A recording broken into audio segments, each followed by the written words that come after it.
What's good, everybody? It's Mohammed, and today, guys, I'm coming to you with a brand new video. This time, another discussion style of video, guys.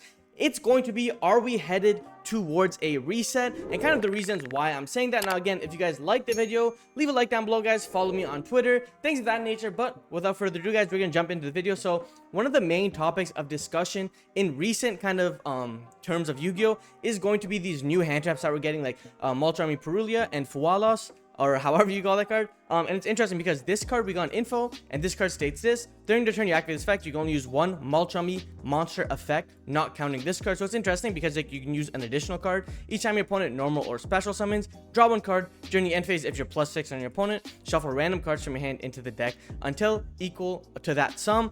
So we have this card where it says if your opponent normal or special summons, we draw a card. So people call this the pseudo maxi, but this is kind of like the fake maxi. And then we just got the new Multi-Army Fualos. It's probably gonna be the same thing, Multi-Army, which this card is very similar. However, this card says if your opponent special summons a monster from the deck and or extra deck immediately after this effect resolves, draw one card, and then again during the end phase, shuffle back 6.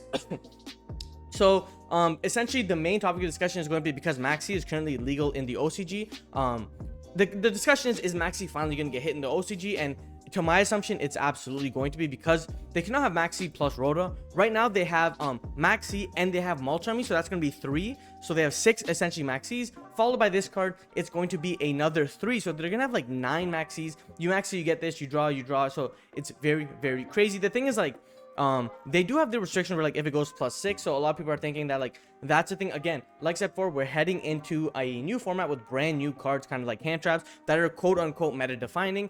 Similarly to that, like that's why I believe that maxi is going to get banned. So we are kind of closer to a reset. And then on top of that, we have these new cards. So we have the Dominus cards. We have Dominus Purge and we have Dominus Impulse. Now Dominus Impulse was released in Rhoda, so Revenge or Rise or whatever you want to call it, and this is in info. Dominus Purge has the effect, and again, like I said before, when a card or effect is activated that includes an effect that adds a card from the deck to your hand, so again, pseudo Ash, for the rest of this duel, after this card was activated from the hand resolves, you cannot activate Dark Water and or Fire monster effects. So again, very interesting in that regard, because it says Dark Water and Fire monster effects. So like, can light decks use it, you know, can earth decks use it, can I don't know, wind decks use it, things of that nature. So one thing to know, right, we have brand new hand traps, and then we also have Dominus Impulse, where it's not necessarily a monster negate, it's even better. So it says if your opponent controls a card, you can activate this card from your hand. When a card or effect is activated that includes the effect that special summons a monster, negate the effect. Then if you have a trap in your card graveyard, destroy that card. If you activate this card from your hand, you cannot activate the effects of light, earth, and wind monsters. So it's kind of like we're moving away from the monster hand traps, and now we have these cards to pair with infinite impermanence. We have Dominus Impulse and we have Dominus Purge. So this one says you cannot activate light, earth, and wind monsters. So again, this one, it prevents you from using a dark, water, and fire. This one prevents you from using light, earth, and wind. So again, it kind of covers all the bases to some degree, where like these are the brand new hand traps in the format, so you kind of need to play around it. So that's why I feel like they're kind of shaping it. So like now, if you want to play specific amount of hand traps, you have to kind of tech it out and things of that nature. And again, like I said before, with the new Multi-Army cards, proving that like maxi is not going to be coming back at all and it's going to get banned in OCG, we have new things to kind of look forward to with info and Rhoda, especially because we have a ban list right around the corner, which I will talk about very soon. But then again, like I said before, we have new engines. We have like the Fiendsmith cards, which are going to be like the new must-play engine in the deck. And then we have, of course, Moon of the Closed Heaven. Speaking on that, we also have those info cards. Like I said, I made a video on that. So we have Necrokid Princess and Aerial Eater. Literally, these cards are, in my opinion, why Beatrice is going to get banned, because like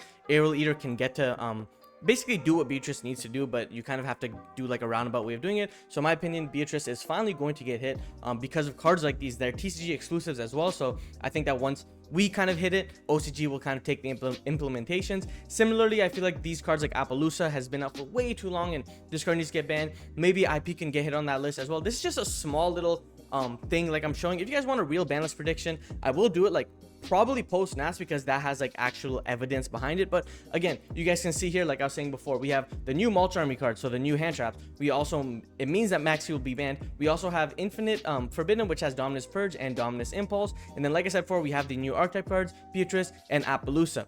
And then just to add on to this, guys, I did a quick poll and I said, do you guys think Yu-Gi-Oh is headed towards a hard reset? 61% said yes, 39% said no. So some people say no because like they've been asking for it. So you guys see here. So this guy's very active on my channel. I really appreciate him. His name is Ryshit Nobles 3103. He said, kind of, I haven't really thought of a great deal about it.